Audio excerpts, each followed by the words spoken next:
The restaurant lights glittered like distant stars, warm and golden against the December chill, but Claire's hands trembled around the untouched glass of water.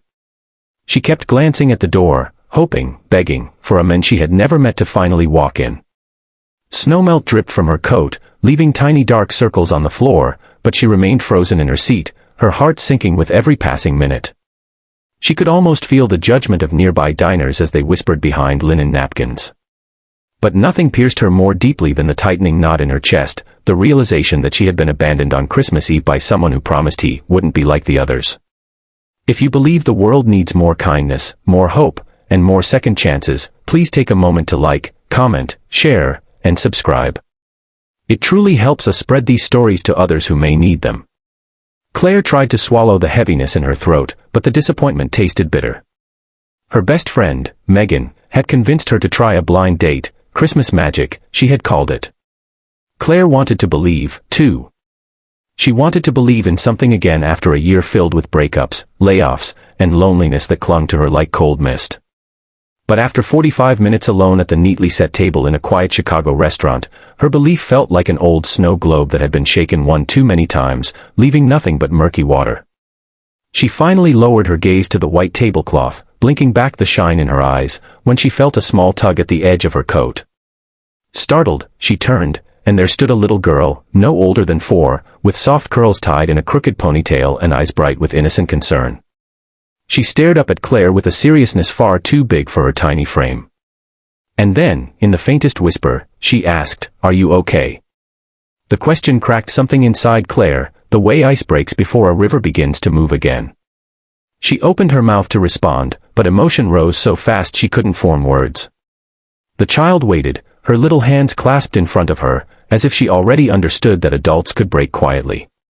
Before Claire could gather herself, the little girl climbed onto the chair beside her without hesitation, as though she belonged there. Her mother, a tall blonde woman with a crimson sweater and uncertainty in her eyes, hurried over, apologizing softly. Claire shook her head quickly, reassuring her that everything was fine. But deep inside, she felt something shift, a spark warming her frozen heart. The woman's name was Sarah, and she looked at Claire with a gentle understanding, the kind people have when they themselves have once been bruised by life. Sarah noticed the single place sitting across from Claire, the empty chair, the hopeful way she continued glancing at the door. She seemed to recognize the quiet devastation in her expression. Without prying, she simply guided her daughter back to their own table, yet the little girl kept looking back, refusing to let Claire sink fully into her sorrow. Minutes later, Claire still sat alone, but now the silence felt different, not hollow, but filled with the memory of that small, unexpected kindness. It lingered like a soft echo in her mind as she finally reached for her coat, preparing to pull herself away from the embarrassment of the evening. But before she could rise, Sarah approached once more, this time with a reserved smile that seemed half apology, half invitation. She mentioned the girl, Aubrey, had insisted that Claire shouldn't eat alone on Christmas Eve. She said it gently, as if giving Claire the option to decline without guilt. Yet the invitation warmed her more than the steaming cups placed on nearby tables.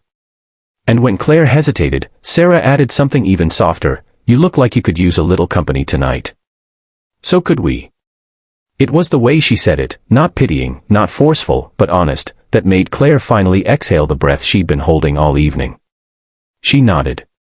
So Claire joined them, mother and daughter, at a small table decorated with evergreen garlands and warm candlelight. And for the first time that night, she felt seen. Not as a woman who had been stood up. Not as someone who had failed. But simply as a person worthy of kindness without condition. As dinner unfolded, Claire found herself laughing, real laughter, not the brittle, polite kind she'd been forcing through most of December. Aubrey proudly showed Claire her sparkly snowflake dress and talked about how she had asked Santa for a puppy but not a big one. Sarah shared stories of raising her daughter alone after life had taken unexpected turns of its own. There was a quiet resonance between them, a shared understanding that life doesn't always go as planned, but sometimes it surprises you in the most beautiful ways.